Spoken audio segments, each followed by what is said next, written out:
नमस्कार दोस्तों।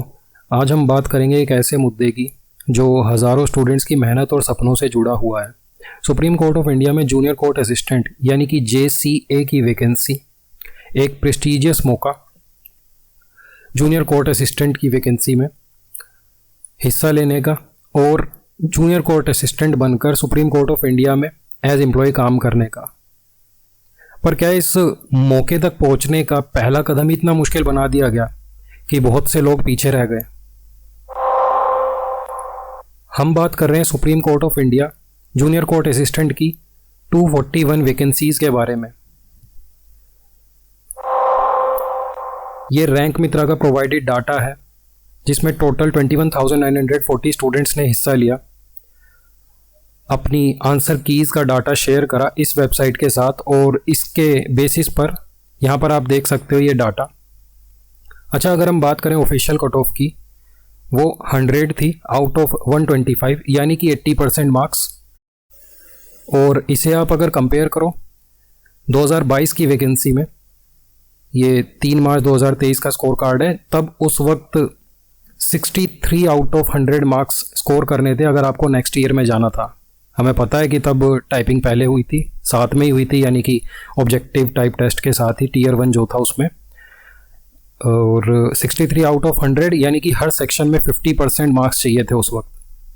यानी कि 50 आप समझ सकते हो कि 100 में से 50 चाहिए था, जिसमें जीके इंग्लिश और क्वांट्स था, यानी कि कह सकते हैं क्वांटिटेटिव एप्टीट्यूड के सवाल थे रीजनिंग के साथ जो मिक्स थे। और इसके अलावा 25 मार्क्स का कंप्यूटर का सेक्शन था, जो कि इस बार भी ऐसे ही था, बस इस बार ही नेगेटिव मार्किंग नहीं थी।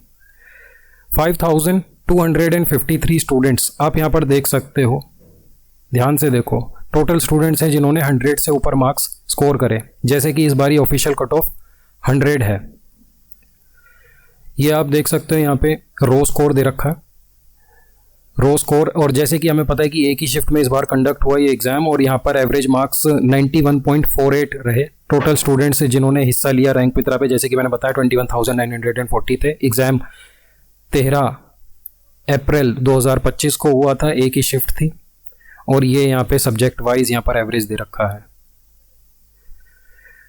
अगर हम इसे 2022 की वैकेंसी से थोड़ा सा कंपेयर करें, तब वैकेंसीज कितनी थी? 210 वैकेंसीज थी।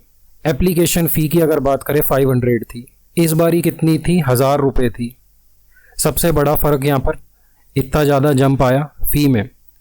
और दूसरी चीज़ ये थी कि टाइपिंग टेस्ट भी तब साथ में ही हुआ था। इस बारी टाइपिंग टेस्ट साथ में नहीं हुआ, वो अब बाद में होना है। और उस वक्त डिस्क्रिप्टिव टेस्ट के लिए कट ऑफ जो बताई गई थी, तब बताई गई थी 63 आउट ऑफ 125, जैसे कि मैंने बताया। और इस बारी 100 आउट ऑफ 125 बताया गया, जिसमें आप ये समझो, मैंने बताया कि कितने रफली 5 के स्टूडेंट्स हैं जिनके 100 से ऊपर मार्क्स हैं as per data of rank मित्रा। लेकिन अगर हम ऑफिशियल डाटा की बात करें पिछली वैकेंसी का, जिसमें डिस्क्रिप्टिव के लिए 5,349 कैंडिडेट्स क्वालिफाई करे थे, जो कि वैकेंसीज का 25.47 गुना हो जाता है। And supreme court of India की जो वैकेंसी आप यहाँ पे थोड़ा सा देख सकते हो, ये मैंने यहाँ पर डाल दिया था किस तरीके से हुआ था। 2022 में ये नोटिफाई करी थी जून में, उसके बाद टीयर 1 हुआ था सितंबर में, उसके बाद मार्च 2023 को टीयर 1 का रिजल्ट आया। जैसे कि मैंने स्कोर कार्ड का भी एक हिस्सा दिखाया था, क्योंकि स्कोर कार्ड के साथ ही सुप्रीम कोर्ट की जो रजिस्ट्री है, जो रिक्रूटमेंट सेल है, वो डिस्क्लोज करती है कट ऑफ को। टीयर 2 की डेट 25 जून को, और उसके बाद टीयर 2 का रिजल्ट आया। देन फिर इंटरव्यू सितंबर 2023 में, एंड फाइनल रिजल्ट दिसंबर 2023 में हो गया था। JCA 2022, यस, ये तो मैंने डिस्कस, हाँ, ये इंपॉर्टेंट डिटेल्स आप यहाँ पर देख सकते हो। जैसे कि मैंने बताया रफली 25, अगर एग्जैक्ट बात करें 25.47 गुना लोगों को करा गया था। यहाँ पर 5,349 कैंडिडेट्स थे। पहले 5,269 कैंडिडेट्स का रिजल्ट आया था, उसके बाद एक कोरिगेंडम आया था जिसमें कहा था कि 80 और एडिशनल स्टूडेंट्स क्वालिफाई करे हैं। देन फिर आगे चल के कैंडिडेट्स जो क्वालिफाई करे इंटरव्यू के लिए, वो 3.73 टाइम्स थे। जैसे कि यहाँ भी हमारी इस वाली वैकेंसी में जो 2025 वाली है, उसमें बताया गया है कि भाई 3:1 के रेशियो में कैंडिडेट्स बुलाए जाएंगे, यानी कि एक सीट पे 3। यही बताया गया था। और ये एम्पैनल करे गए यहाँ पे 733 candidates valid for 1 year. Further detail on selected candidates for the post of JJ was not provided by the honourable supreme court. Scheme examination का आप यहाँ पर देखिए, कट ऑफ का देखो लॉजिक कैसा रहा। जैसे कि सबसे पहले हमारा टीयर 1 होना है, उसके बाद हाँ इसके साथ ही कंप्यूटर नॉलेज टेस्ट था, फिर बाद में टाइपिंग टेस्ट था। और जैसे कि यहाँ पर देखो मिसिंग है, जैसे कि 2022 वाली जो नोटिफिकेशन थी उसमें यहाँ पर लिखा होता कि नेगेटिव मार्किंग 0.25 मार्क्स की। हाउएवर यहाँ पर ऐसा नहीं लिखा, तो नेगेटिव मार्किंग ओबियसली थी नहीं। तो ये कुछ चेंजेस थे। और जिस तरीके से बताया गया था, हाँ ठीक है 1:3 वही हो गया, मैंने 3:1 बोल दिया था। मतलब कुल मिला के ये है कि एक सीट पर 3 कैंडिडेट्स, ठीक, 3 candidates against 1 vacancy subject to availability of candidates who would be qualified on the basis of above test. जो भी ये सारे टेस्ट थे उसके बाद उनको उस बेसिस पर इंटरव्यू के लिए बुलाया जाएगा, ऐसे ही करके बताया। और यही हुआ था पिछली बार भी, 700 के करीब कैंडिडेट्स एम्पैनल करे गए थे। तो यहाँ पर सवाल ये है, जब टाइपिंग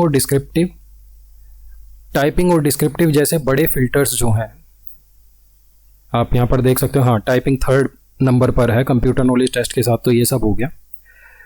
टाइपिंग पिछली बारी 7 हुआ और इस बारी बाद में हो रहा है। टाइपिंग और डिस्क्रिप्टिव वाले फिल्टर्स आगे हैं, आगे वाली स्टेजेस बना दी गई उन्हें। टीयर 1 की कट ऑफ 100 आउट ऑफ 125 यानी कि 80% रखना कहाँ तक सही है, सवाल ये बनता है। रैंक मित्रा डाटा कहता है कि 80 या उससे ज़्यादा मार्क्स लाने वाले स्टूडेंट्स, मैं 80 की बात कर रहा हूँ, 80% की नहीं कर रहा, 80 आउट ऑफ 125 लाने वाले स्टूडेंट्स कितने हैं यहाँ पर हम देख सकते हैं, 19,072। अगर कट ऑफ 80 रखा जाता है, लेट्स सपोज एक हाइपोथेटिकल सिचुएशन लेते हैं, तो लगभग 19,000 कैंडिडेट्स यहाँ पर सेलेक्ट कर लिए जाएंगे। टीयर 2 टाइपिंग टेस्ट में बैठने का उनको मौका मिलेगा। ये एक अपने आप में आप समझिए डाइवर्स पूल हो जाता है। एक सेकंड, ये अपने आप में काफ़ी डाइवर्स पूल हो जाता है कैंडिडेट्स के सिलेक्शन का। यानी कि उसमें जैसे कि देखो, हर स्टूडेंट ऐसा नहीं है कि कोई रिटर्न में ही ज़्यादा अच्छा परफॉर्म करेगा, मे बी उसके पास स्किल अच्छी है, किसी की डिस्क्रिप्टिव स्किल्स अच्छी है, और किसी की आप समझ सकते हो कि किसी के इलोक्वेंस अच्छा है, यानी कि उसकी स्पोकन स्किल्स वगैरह अच्छी हैं, तो वो वहाँ पर इंटरव्यू में वो बाजी मारेगा। तो एक डाइवर्स पूल होता है और यहाँ पर हर बच्चे को, यानी कि उनकी ज़्यादा कैपेबिलिटीज़ और most suitable candidate for a vacancy select करने का एक मौका भी मिलता है।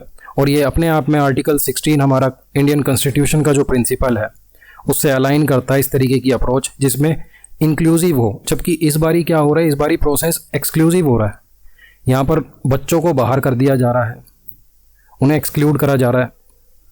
तो ये चीज़ सही नहीं है। ज़्यादा से ज़्यादा लोगों को अपॉर्चुनिटी मिलनी चाहिए, खासकर सुप्रीम कोर्ट जो कि हमारी एपेक्स कोर्ट है हमारी कंट्री की। तो अपने आप में काफ़ी विचार करने वाली चीज़ें हैं। Cut off 100 versus opportunity for 80+। जैसे कि मैंने कहा कि भाई डिस्क्रिप्टिव में पिछली बारी अगर मैं 2022 की बात करूं, दोबारा से मैं बताता हूं क्या मैंने बताया। मैंने कहा कि 5 के स्टूडेंट्स डिस्क्रिप्टिव में उनको बैठने का मौका मिला जब ऑब्जेक्टिव प्लस टाइपिंग टेस्ट दोनों एक साथ हुए। और इस बार 2025 में जब ऑब्जेक्टिव टेस्ट अलग से हो रहा है, अभी हमारे पास एग्जैक्ट डाटा नहीं है, लेकिन रैंक मित्रा के डाटा के हिसाब से 100 से ऊपर वाले जो बच्चे हैं वो रफली 5 के ही थे। हम समझ लेते हैं चलो 6 के होंगे, क्योंकि रैंक मित्रा पर कोई कैंडिडेट आया है और ऑब्वियसली वो काफ़ी रेप्यूटेबल साइट है, तो जो सीरियस कैंडिडेट होते हैं वो उस पर जाते हैं। तो मैं समझता हूँ चलो 6 के हैं, बाकी तो ये डाटा हमारे पास आ जाएगा, कोई ऐसी बड़ी बात नहीं है। 6 के कैंडिडेट्स यानी कि 6000 कैंडिडेट्स को यहाँ पर सेलेक्ट किया जाता है इसे आगे के प्रोसेस के लिए, यानी कि टाइपिंग टेस्ट के लिए। और 2022 में 63 आउट ऑफ 125 स्कोर करना था, एंड इस बारी 100 आउट ऑफ 125। एंड यहाँ मैं कह रहा हूँ कि 80+ वालों को सेलेक्ट कर लो। खैर मेरे कहने से क्या होता है ये सब, लेकिन मेरी इस बात में एक लॉजिक है। आप ये समझो कि पिछली बारी 500 फ़ी थी, इस बारी 1000 फ़ी है, एंड इस बारी लिमिटेड पूल को सेलेक्ट करा जा रहा है, लिमिटेड पूल ऑफ कैंडिडेट्स को। यानी कि उनके एक ग्रुप को, कैंडिडेट के एक तबके को यहाँ पर, बहुत ही लिमिटेड तबके को उठाया जा रहा है, एक डाइवर्स तबके को नहीं उठाया जा रहा। क्या ये फेयरनेस है यहाँ पर? क्या कोई ट्रांसपेरेंसी है? अगर आप यहाँ पर एक चीज़ समझो, एग्ज़ाम में इस तरीके से चीज़ें हो रही हैं, यहाँ पर हमें नहीं बताया जाता कि भाई एग्ज़ाम प्रोसेस क्या होगा, कट ऑफ क्या होगी, कट ऑफ की भी मतलब कोई एक मिनिमम कट ऑफ जैसे कि नोटिफिकेशन में नोटिफाई करना चाहिए, वो भी नहीं करा जा रहा। क्या ये ट्रांसपेरेंट, क्या यहाँ पर ट्रांसपेरेंसी आपको देखने को मिल रही है? ये भी अपने आप में काफ़ी बड़ा सवाल है, इस पर विचार करने लायक बात है। क्या एस्पिरेंट्स के साथ जस्टिस हो रहा है? आप ही बताओ। ये सवाल अपने आप में बहुत ज़्यादा चौंकाने वाले हैं, दिमाग को हिलाने वाले हैं, और ये सवाल उठाने ज़रूरी हैं। इस मामले में होप इज़ गुड चैनल के गौरव ने आवाज़ उठाई है और वो पेटिशन भी डाल रहे हैं। मेरा चैनल तो छोटा सा है, मेरे एफर्ट्स आप लोगों ने DSSB-JJ के दौरान देखे थे, junior judicial assistant post code 802/24। याद होगा, पुराने जख्म अगर हरे हुए हों तो। उस वक्त इतना सपोर्ट नहीं मिला था, मैंने तब भी सबसे कांटेक्ट करने की पूरी कोशिश करी थी, जो भी यूट्यूबर्स हैं, जो काफ़ी ज़्यादा जिनकी ऑडियंस है कि वो इस इशू को उठाएं। एंड इवन कई यूट्यूबर्स ऐसे भी थे जिन्होंने इस एग्ज़ाम में हिस्सा लिया, बट फिर भी उन्होंने इसमें ना हिस्सा लेने का मतलब एक डिसीजन बनाया, ना जुड़ने का एक फ़ैसला किया। इन्हीं इनएक्शंस का नतीजा है हम कैंडिडेट्स का टाइम वेस्ट होता रहता है। ये आप देख सकते हो, ये 1 जून की बात है जब DSSB-JJ का एग्ज़ाम था, और ये टाइम 11:54 है सुबह का, और यहाँ पर इतनी सारी बच्चों की भीड़ घुसने की कोशिश कर रही है। ऐसे ना कोई फ्रिस्किंग वगैरह हुई, कुछ भी नहीं हुआ, ऐसे गए और अंदर फिर चीटिंग वगैरह हुई, ये सब आपको पता होगा। बिना चेकिंग के एंट्री हो रही थी यहाँ पर, सोचने वाली बात है। लेकिन दोस्तों, मैंने हार नहीं मानी। DSSB-JJ के उस मामले में मैंने कंप्लेंट्स की, RTI की, अपील की, और फाइनली एक छोटी सी सफलता मिली उसमें। ये एक ग्रीवेंस है, vigilance complaint information management system, उसका स्क्रीनशॉट है, यहाँ पर आप देख सकते हो। इसमें मैंने एविडेंसेस लगाए थे, डिजिटल एविडेंसेस, कि भाई किस तरीके से जो सर्कमस्टांशियल एविडेंसेस हैं, जो पूरा पूरा बताते हैं कि उस वक्त क्या क्या चीज़ें हुई, मिसकंडक्ट्स हुए। और इस चीज़ को लेके यहाँ पर इस कंप्लेंट को एग्जामिन कर लिया था as per rules and merit of the complaint and necessary action has been taken. However मैंने वहाँ पर एक चीज़ बोली थी कि it is requested to provide us the opportunity to discuss the serious issues with the recent exam conducted by the DSSB, लेकिन वो तो अपॉर्चुनिटी नहीं मिली। हालांकि इन्होंने एक ये ऐसे यहाँ पर रिमार्क डाल के इसे डिस्पोज कर दिया था। फिर इसको लेके मैंने RTI लगाई थी कि भाई यहाँ पर मुझे सर्टिफाइड कॉपीज़ प्रोवाइड करी जाएं, जो भी एक्शन टेकन रिपोर्ट है during the investigation in respect of this complaint. लेकिन वो भी डिस्पोज कर दिया गया बगैर कोई जवाब दिए। तो मैंने यहाँ पर फिर एक अपील लगाई थी, it is to inform that no suitable reply has been received and the RTI reply was disposed without any action. फिर इस पर मुझे एक रिप्लाई आया था कि ये तो भाई विजिलेंस ब्रांच का है और हमने उन्हें भेज दिया है। और फिर मुझे आज ही ये ईमेल आई थी secretary first appellate authority DSSB Delhi subordinate services selection board की तरफ से। यही था कि on perusal of the record it is found that the reply जो कि दिया था PIO एग्जाम ने was not satisfactory and I will be provided with the revised reply to the appellate to the appellant, यानी कि जो मैं appellant हूँ, within 7 days of receipt of this order। और अकॉर्डिंगली इस अपील को डिस्पोज कर दिया गया और मुझे इसका जवाब मिल जाएगा। खैर वो तो चलो, जब जवाब आएगा वो आएगा, वो कोई ऐसी बात नहीं है, वो तो खैर आना है, 1 हफ्ते बाद आ जाएगा। मेरा कहने का मतलब ये है कि हार नहीं माननी चाहिए, क्योंकि देखो यहाँ पर हमें जवाब मिला। अब ये चीज़ हमें दिखाती है कि अगर सही के लिए खड़े रहो तो बात आगे बढ़ती है। अब आप लोगों से गुजारिश है कि गौरव को सपोर्ट कीजिए। इनका चैनल होप इज़ गुड जो है काफ़ी बड़ा चैनल है, शायद इस बार ये आवाज़ नहीं दबेगी। और सुप्रीम कोर्ट ने तो आपसे 1000 रुपये लिए, आपने अपना टाइम भी दिया, बात सिर्फ पैसे की नहीं है, टाइम की भी है, आपके एफर्ट्स की भी है, क्योंकि वो तो कोई आपको वापस नहीं दे सकता। आपका जो भी टाइम था, 6 महीने का, 1 साल का, 3 महीने का, मैं कहता हूँ 1 दिन का था, क्या वो 1 दिन आपको मिल जाएगा? नहीं मिल पाएगा। आप शायद कुछ और कर रहे होते हैं, उस समय का इस्तेमाल आप किसी और वैकेंसी के लिए करते। तो सुप्रीम कोर्ट ने तो आपको उस अवसर से वंचित कर दिया, पर शायद आपका सपोर्ट काम आ जाए यहाँ। इनका चैनल है होप इज़ गुड, इसका मैं लिंक डिस्क्रिप्शन में डाल दूंगा। इनका जो ग्रुप है टेलीग्राम का, वहाँ आप ज्वाइन कीजिए और सपोर्ट कीजिए, क्योंकि इन्होंने डिसाइड करा है कि भाई पेटिशन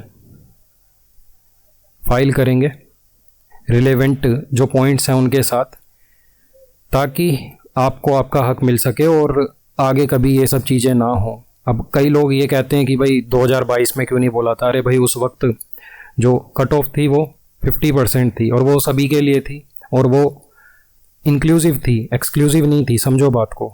इस बारी कहाँ वो 80% पहुँच गई है। समझ पा रहे हो आप? सो इस वीडियो को ज़्यादा से ज़्यादा लोगों तक पहुँचाइए, ज़्यादा से ज़्यादा शेयर कीजिए, ताकि ये बात सब तक पहुँचे। जुड़ने के लिए धन्यवाद। आप मेरे टेलीग्राम ग्रुप्स और मेरे टेलीग्राम चैनल का लिंक भी आपको डिस्क्रिप्शन में मिल जाएगा। मैं उनमें डेली बेसिस पर मैं क्वेश्चंस वगैरह डालता रहता हूँ, इम्पोर्टेंट या फिर इम्पोर्टेंट जो करंट अफेयर्स से रिलेटेड पोस्ट होती हैं, सिंपल लैंग्वेज में मैं डालता रहता हूँ, तो वो आपके लिए हेल्पफुल रहेंगी। इसके अलावा मिलते हैं किसी दूसरी वीडियो में। सपोर्ट ज़रूर कीजिएगा इनको। जय हिंद दोस्तों।